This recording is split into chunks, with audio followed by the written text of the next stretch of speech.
Oh, goody. Alright, what's going on, everybody? Zombies here again, and today we're back with another Marvel Snap video. So in this one, we are taking a look at different decks for tonight's hot location, which is the Peak. So Mr. Negative at home going to be swapping the power and cost of all the cards in your hand when it is revealed. So obviously it makes sense that we have a negative deck here. I do think negative is going to be pretty sweet for this location, gives you a bit more redundancy in your effect, and what better way to do that than with negative Surfer. Really always been a fan of this archetype even after Silver Surfer did get nerfed. Still does a pretty decent job when you're able to get the effect off. We do have Bass to help for the times where we do not get negative or the location. We have the typical good flip targets and things like Iron Man, Wong, Ironheart, Mystique, Zabu, and Psylocke. Rounding it out is the ramp package, and then some more good 3 payoffs in Brood and Wolfsbane.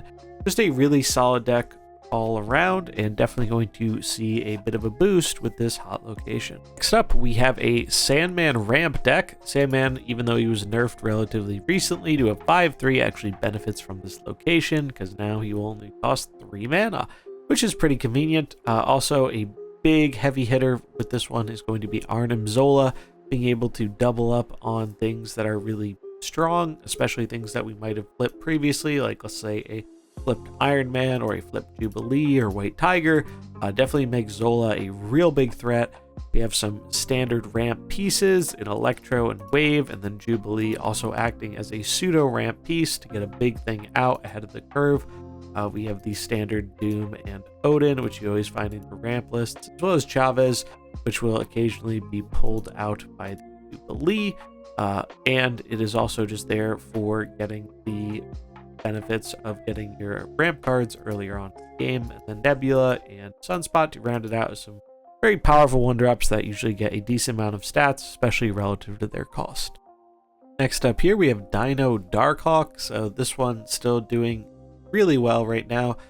The buff collector actually been pretty sweet in this list, in my opinion. And we also are running Super Skrull as our main source of tech here.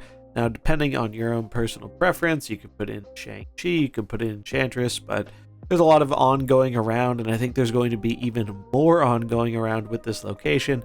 So Super Skrull seems like a very nice fit here. Other than that, we just have the standard Darkhawk package, as well as things to keep our hand big for the Dino, such as Agent Coulson, Moon Girl, and Sentinel.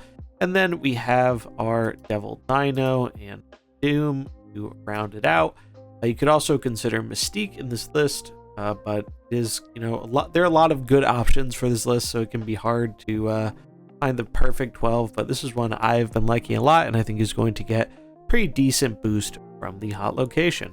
If you want a slightly different take on Darkhawk, I think this Thanos list is a really good choice. So not only are we running the standard Darkhawk package with our rocks, but we are also running the Lockout package. So we're running things like Spider-Man as well as Professor X to lock an opponent out of a lane. That way there's only one lane we usually have to focus on to slam our points and hopefully win the game. We do have Shang-Chi as a bit of tech. When we can't go tall enough, we just try to remove the opponent's big thing, which is pretty nice. Zabu acts as ramp for our 3-drops. Mystique copies a bunch of really powerful ongoing effects, like our Dino and our Darkhawk mainly. We have Daredevil, so we know where we want to be locking down a lane on the 5th turn. Korg and Nebula just as good 1-drops alongside her stones. And then Thanos sometimes just isn't a bad body to slam and gives us access to all the powerful things that come with the Infinity Stone. Next up, we have Galactus, who definitely benefits from this location quite a bit. Flipping your Galactus, getting him out with no ramp is really nice. Having a 0-cost null is really nice. There are some cards in the deck that don't appreciate this effect, such as Doc Ock, Destroyer Death, but I don't think it's that much of a big deal, given the other ones that can get upside. It's just going to be a very solid choice, and, Galactus, if it ain't broke, don't fix it. If you're not as big of a Galactus fan, there is another version we have here, and this is more of a Nimrod focus list. This isn't really trying to Galactus all the time, but Galactus is an option, which we sometimes go to if the other options aren't working out. and it's pretty good. I actually have found this to be pretty successful. The Venom buff was really nice, and it's just fun having a deck that's a bit more revolving around Nimrod rather than Galactus himself. If you don't have Iron Lad, that's okay. The deck can definitely work without him. He is really just there to help us have a chance at one of our cards like Nimrod or Galactus or maybe the Destroyer effect. We don't happen to draw those cards on the turn we need them. But really fun list, and definitely more enjoyable if you aren't as big into the Galactus archetype. And then last but not least here, we have a Serra Control deck. So obviously Serra Control going to be really good here. A lot of decks are going to be running powerful ongoing effects, or packing enchanters for that, or flipping their power to a bigger number. So we have Shang-Chi. It's still a lot of 1-drops going around. So Killmonger is good. A lot of our cards aren't really bothered by the flip effect. We have some that benefit from it, like our Angela, our Hitmonkey, our Bishop, and even Sarah.